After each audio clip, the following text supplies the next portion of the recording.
So guys, welcome back once again. Another day to remind you and tell you that you guys should have faith and believe that Nnamdi Kanu will be released. Because in this particular video that you'll be watching and this particular post that you are currently watching, you'll be seeing several evidence of Nnamdi Kanu, as Nnamdi Kanu will be getting released very soon. Like we all know that Dr. Alex Oti, the Abia State Governor, already has full hands in Nnamdi Kanu's release.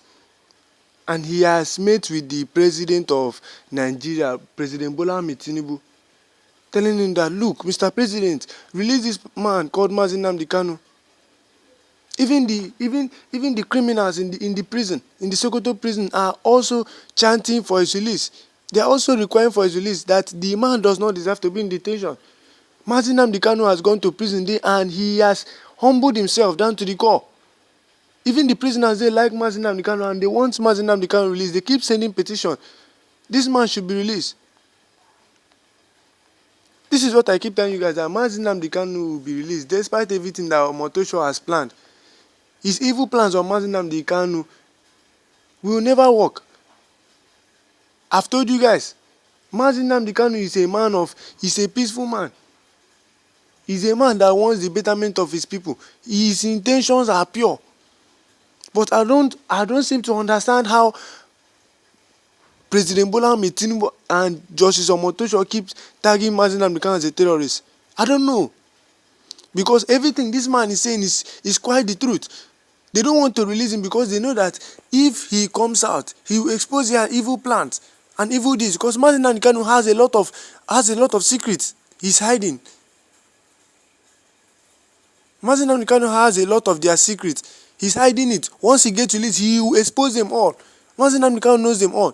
This is why they don't want to release him. They fear Nnamdi Kanu. Nnamdi Kanu is a man that they fear so much. This is why they don't want to release him, because they know his ability. And they know Nnamdi Kanu's capability. They know what Nnamdi Kanu is capable of doing. This is why they don't want to release him. But I'm here to tell you that Nnamdi Kanu release is getting closer and closer day by the day. Expect Nnamdi Kanu's release in some days or some weeks to come. Without wasting much of time, there are 3 video clips that I want to be displaying for you on the screen so that you watch these videos and understand exactly what those videos are all about.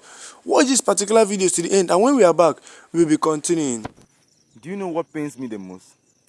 Is that the truth is very hard for people to believe, to digest, to swallow. It's very hard for people to digest too. If you're an Igbo man, then you don't support Nnamdi Kanu. That means you're not an Igbo. Maybe you are just from somewhere else. Yes, I come out to say it. Maybe you are just from somewhere else. I'm not an Igbo. I'm not a Fulani. I'm not an Hausa. I'm not a Yoruba. But I support that man with my life. With my blood, I support that man. I support him. I support him with my blood. You get why? Now why I tell you, say the truth is very hard for people to digest. The truth is very hard for someone to swallow. It's very hard. Even if you got a criminal now, very hard to get the truth from that criminal. It's only your IQ you used to get the truth. Because you were not there with the time he committed the crime. It's only your IQ you use to get the truth. So the truth is very hard. It's very hard for people to swallow. Nnamdi Kanu is the most popular freedom fighters today in the whole world. Yes, I've read a lot of books and I can be able to tell you what I'm saying for free.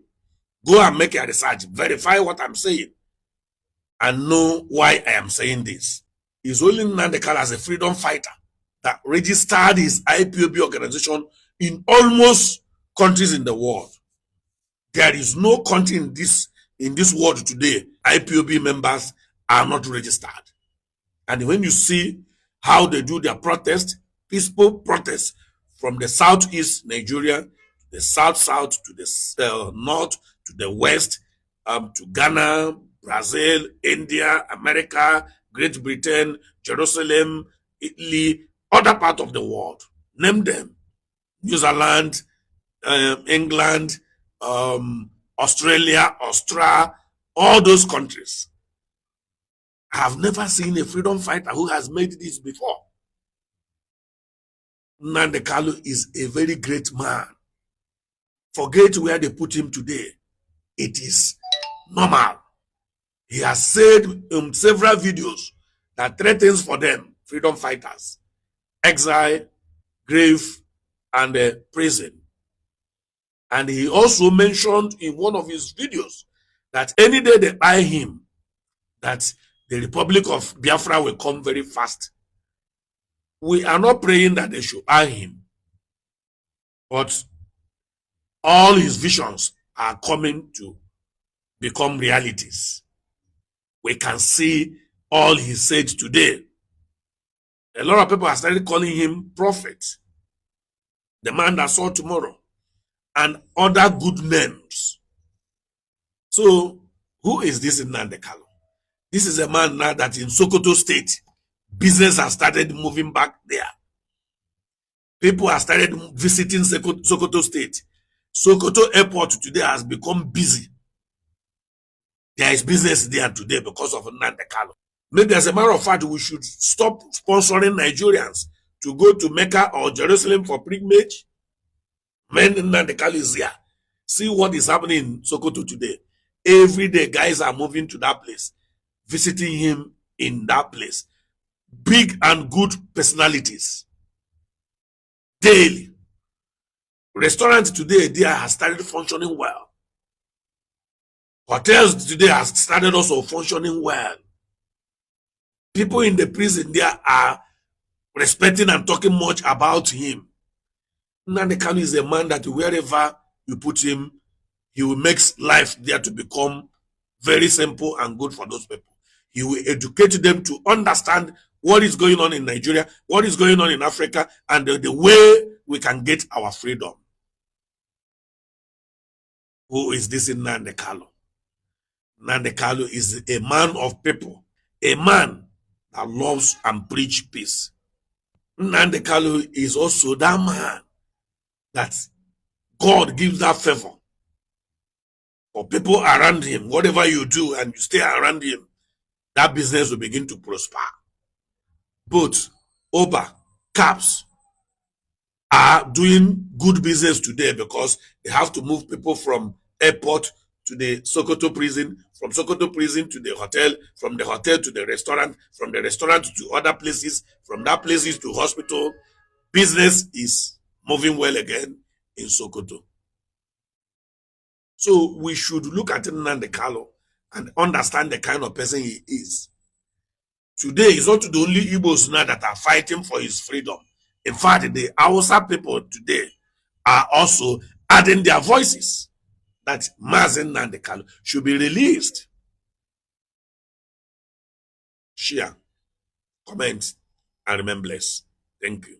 If you look at the judgment, the court basically read out a prepared script, and in that prepared script, he mentioned something every law student knows is false, every international lawyer knows is false, even every civil jurisprudence knows is false, which is that, yes, that Nnamdi Kanu has, as a group, has a right to self-determination, which is a right under international law, but that it cannot override Nigerian law. What, I think he said Nigerian constitution, what that means is that there is a failure by the court, the Nigerian system, the judge, to recognize that there are certain things that we call jus cogens in law, meaning that they are laws that even your own constitution cannot derogate from. So you cannot say that he has a right under international law to self-determination, but it cannot override Nigerian law. That means you are contradicting yourself. This shows that you don't even know the law. And for the mere fact that not up to 24 hours or thereabout after the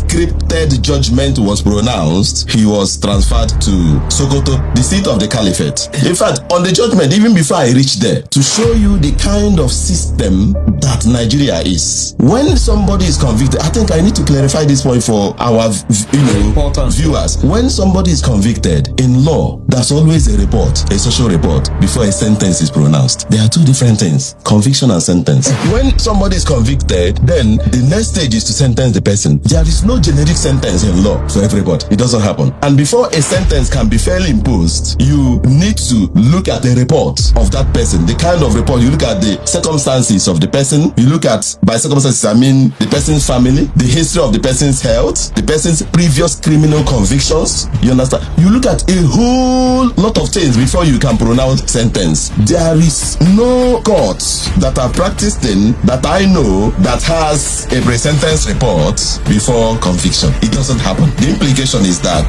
you have already decided to convict the person and then had a pre-sentence report before you then issued the conviction. So guys, welcome back once again. As you can see on your screen, Nnamdi Kanu's new neighbors speak on unusual prisoner in Sokoto. Now let's read in full details. Tension is gradually building across Sokoto metropolis as residents struggle to cope with the presence of IPOB leader Nnamdi Kanu, who is currently serving his sentence at the Sokoto Central Correctional Center.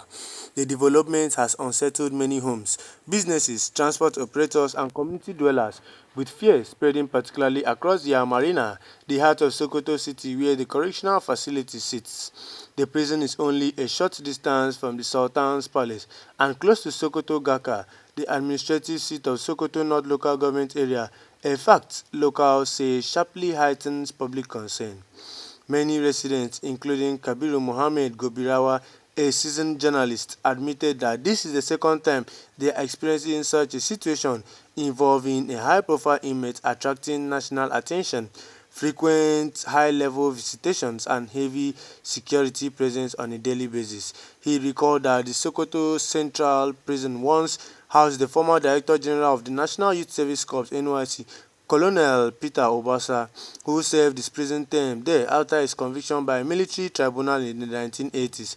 However, Obasa did not receive visitors as frequently as Kanu, whose presence has been a source of anxiety. It is our hope and prayers that the IPOB leader's presence in the state will not trigger another wave of fear and tension in a state that has been grappling with security challenges for almost a decade, Gobirawa said. Nnamdi Kanu was transferred to Sokoto shortly after a federal high court in Abuja sentenced him to life imprisonment. Justice James Omotosho, in his ruling, gave the Department of State Services (DSS) authority to hold him in any prison within the country, a decision many lawyers and observers have since questioned. Following the sudden transfer, streets around Marina changed overnight, security checkpoints emerged, patrol teams became more visible, and movement near the facility was heavily restricted. Marina is also host to the headquarters of Police Zone 10 and the office of the Assistant Inspector General of Police (AIG). Neighboring buildings still bear the scars of a 2016 bomb blast detonated by a yet-to-be-identified suicide bomber which killed a policeman while he was praying in a mosque opposite the AIG office. You can now see that Nnamdi Kanu being in the Sokoto Correctional Center. Reports has it that so many people are questioning why this particular peaceful man, Nnamdi Kanu, is in the Sokoto Correctional Center. Why is he in prison? They are questioning why he was sentenced to life imprisonment because they feel that he does not deserve to be there. Well, go to the comment section. Let me have your take on this. Like this video, share this video. Always leave a free Nnamdi Kanu in the comment section. And most importantly, hit the subscribe button and turn on this channel notification bell so I won't be missing any trending updates about Nnamdi Kanu.